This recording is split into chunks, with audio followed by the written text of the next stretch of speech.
What's the status for Evander Kane for game one here, do you think? I looked really good. I haven't checked in with TD, but I anticipate him being ready, good to go for tomorrow.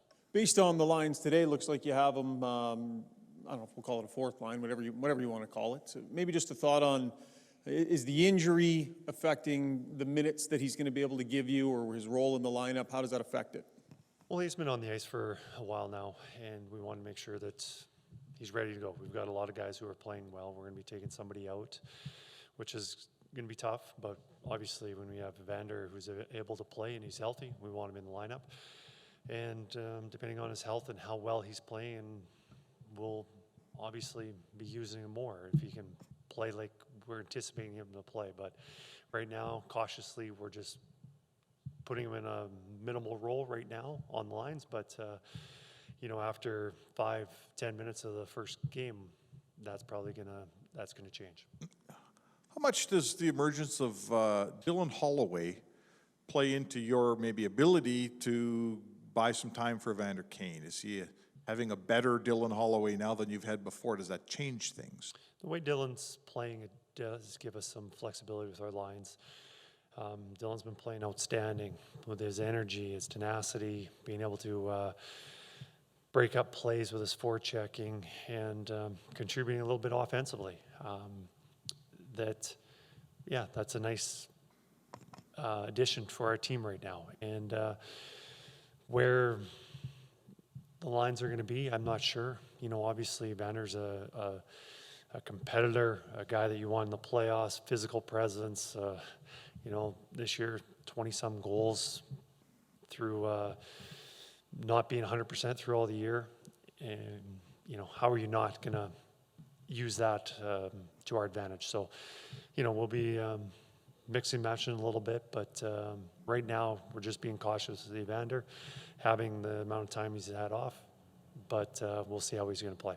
In coaching up your team for this opponent, like every coach does in the playoffs, how's your? I know this is your first NHL series as a head coach. The fact that your players know the opponent as well as they know this opponent, how does it change your job coaching them up to play the LA Kings?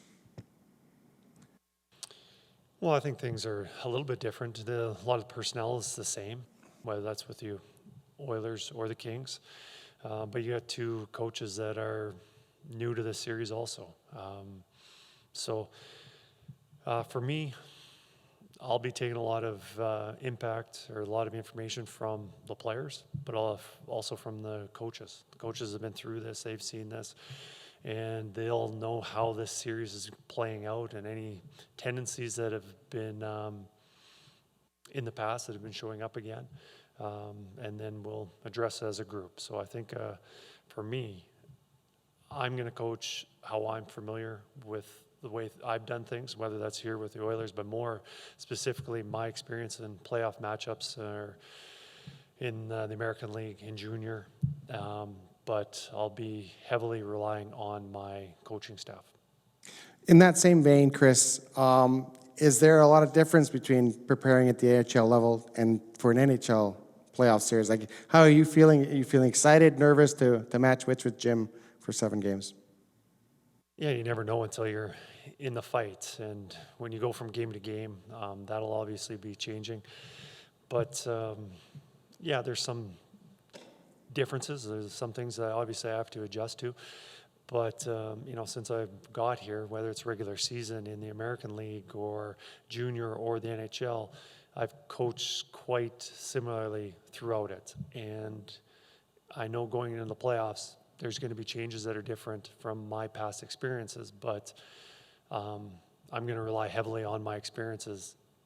And they have been in different leagues. It's not the NHL, but I'll be relying on those experiences. In the playoffs, is it you play the game one and then you expect the loser to make adjustments and then you kind of have to counter those adjustments? Or how does it kind of work in a series when I'm assuming both, if your things are going well, you're not going to change much, but you guys are going back and forth making adjustments? Absolutely. There's going to have to be changes. It's a playoff series, but you also have to be careful on, you look at the regular season. Just for example, we played, I don't know, Philadelphia Flyers, and that game went really well. But the next night we're playing New Jersey. That didn't go well. The next night we're playing the Rangers. Well, it didn't go well against the Devils. We need to change everything for the Rangers. You know, things correct themselves. There are nights where it didn't go well. And you need to address those, whether it's just getting the players to execute it better, or it's coaches needing to change the strategy. And you just have to be careful on, you know, was it because of the system? Was it because of what the opposition was doing? Do we need to change something? Or is it just like, it wasn't our night, we didn't execute it, we weren't dialed in, we need to reteach it so we can execute it how we want to play that system. Speaking of systems, the Kings play a very specific neutral zone. And so does that reinforce the importance of certain players being in the mix and options for you? Like a Holloway's got tempo and pace and can go chip and chase, that sort of thing. Yeah, you can be in that situation. You know, they have their 1-3-1 neutral zone and how they play that. And if it's a slow game, you'll see it a lot. If it's a game we are controlling quite a bit, where we're spending time in the offensive zone and they punt the puck out, we get the puck back, but let's just say Connor McDavid's been out there for a minute, and now we regain possession after they get the puck in the neutral zone. There's probably a line change. Then they're probably going to have a line change also. We're going to see that formation also. If it's a fast-paced game where it's back and forth, little time in either team's offensive zones, you're probably not going to see it very much. We don't want to be pulling the puck back. We don't want to be playing a slow game. So it depends on how the game goes. So it can be really good where you see it lots, and it can be really bad for us where we're seeing it lots too, depending on how it goes. It can be good and bad.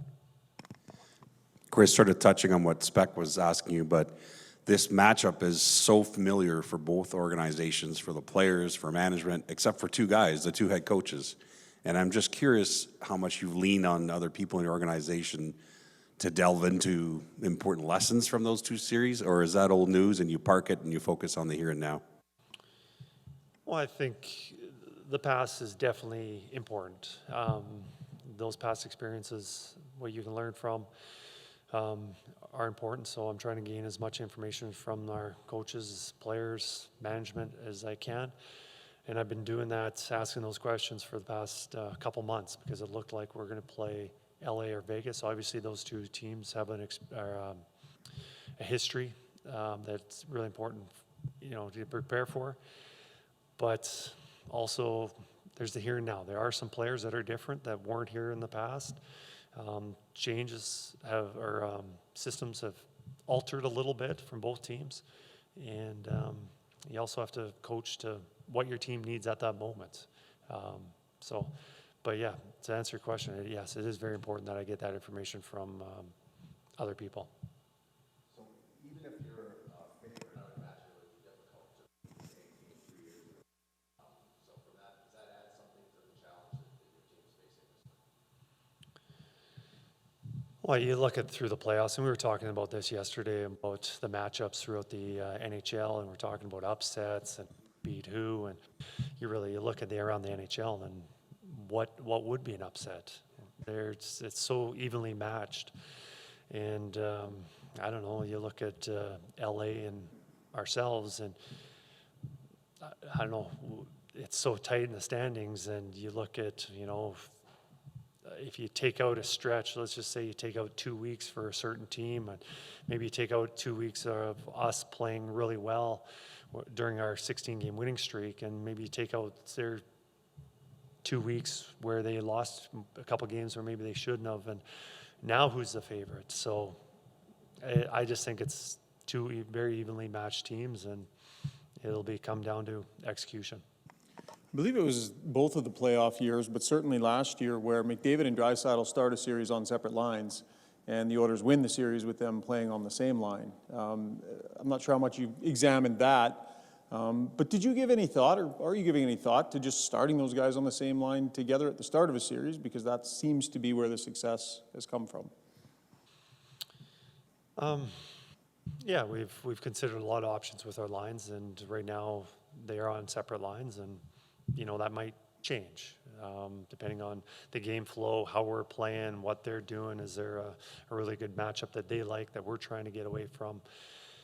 But usually when we need a little kickstart or something's not going well, that's usually been a go-to that they've gone back together. But to start the series, we think it's best that they are on separate lines, and it gives our team a little more depth and 4 stronger lines.